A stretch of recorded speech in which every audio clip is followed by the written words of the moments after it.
Hello, today is January 6, 2018. My last call said this pattern Thursday would lead to lower prices unless we gapped up and promptly took out this high, and that's what happened. Looked for a pattern with an early low. That's what we got. Monday's pattern should have an early high. It doesn't preclude gapping down first, but it tends to have an early high, a late low, tends to have a negative spin to it.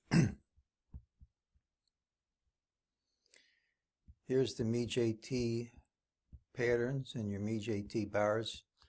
MEJT says this is a false move, gives us a target most likely to print Monday of 2732.95, and that's my call. As always, gapping up sharply puts this out of reach most of the time. I think that's unlikely to happen for the reasons we'll discuss. Well, for one thing, we've gone up 7 days straight, but gapping up. Let me just rephrase that. We've gapped up 7 straight days. It has to be the biggest stretch I've seen. That's really pushing it. We said at year end that this was an unstable pattern. This, I felt, was tax-related selling, and this, I feel, is buying, again, initiated by the beginning of the year when people have more funds available to put into their pension plan. This remains an unstable pattern. We tend to undercut this low at some point. Doesn't have to be now, but usually you don't have to wait long. Well, I was waiting for a rally into January 6th. Now, some of these dates have really been non-events, but in December, if you give a tolerance of an hour, everyone was a perfect hit. Would certainly make a pretty picture if this high late on January 5 was a perfect hit also.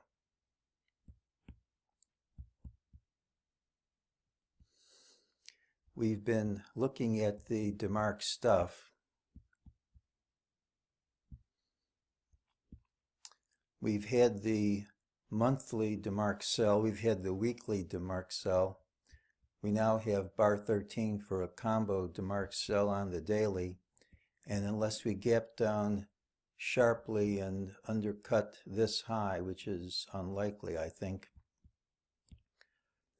Monday will be bar 13 for a sequential sell in addition. Now, these have failed many times, but when all these things are in alignment with each other, they did call to the day the market's low, and I believe it was 2003. Would certainly make a pretty picture if it happened again, calling the high.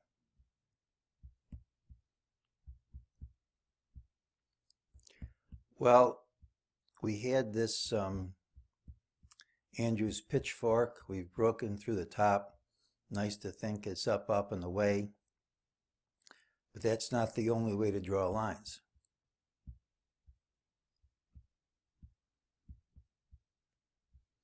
No matter how high we go, we can always find some excuse for this being the high. This is one of the best excuses I've had in a long time. Everyone agrees this is the end of bar 3. We have a pullback and a rally. If you connect this low and this high, you'll see a parallel channel with this low and this low, this low and this high and this low and this low. They're parallel, and at our close, at our high on Friday, we hit the channel. We went up. We gapped up 7 days straight right to strong resistance that goes back to 2015. The rule book says you either gap up over this line or else this should hold at least Monday. Now, there are any number of ways you can count this. I've been having wave gray A end here, but what if wave gray ends here, and that's an A, and that's a B, and that's a C? What if? Well, if that's A, you can see this perfect Fibonacci relationship with ABC, with C being a Fibonacci ratio of A, and this ABC with the A equals C pattern. You can see how we now have an ABC for wave C, with C quite equal to A.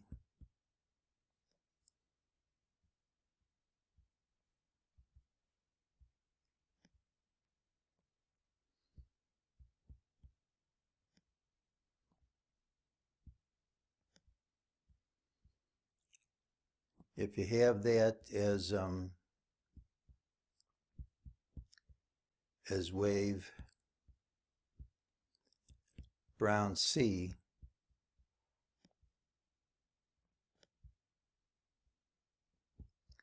can see the very nice Fibonacci relationship with brown A. And what's interesting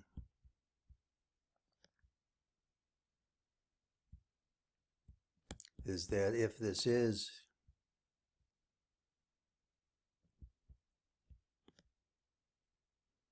all wave blue 4, you can go way back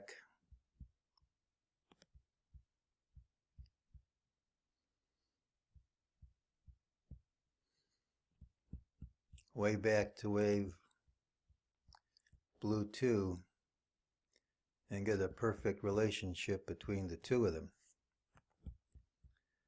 The fib fun doesn't stop right there. I enjoy learning from other traders, and one little trick somebody taught me a long time ago to figure out when a rally would end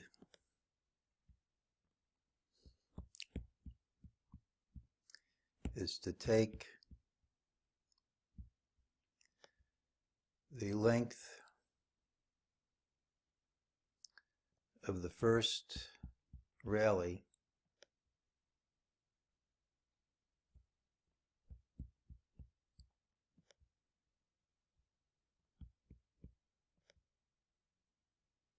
about here. That's 23.6.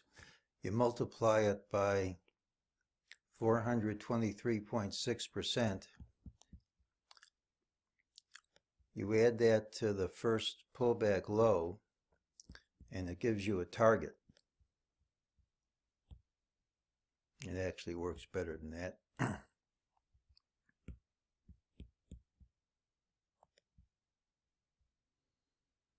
I'll show you how it works here.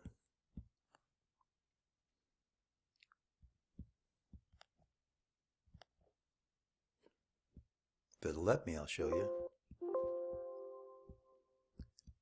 We'll set the high equal to 27, was it 45? Make it 43.45, and the low was 1810.1. If that's 100%,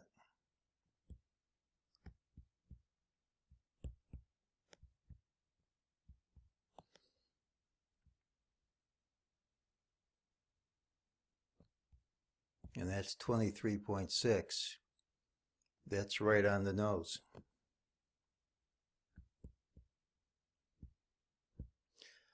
So we've blown through a lot of potential tops before.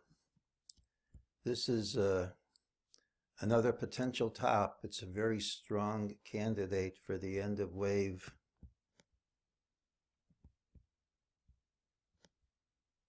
gray B, and a very strong candidate for the year's high.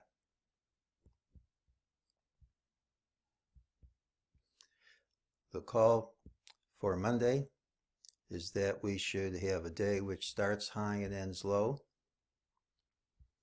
Here's my target. It's all killed if we gap up, but there's a very good chance, as there have been other good chances, that this is the end of this leg and the year's high. We'll have to see if it works because others have failed before, but this is a very reasonable candidate, and that's today's call.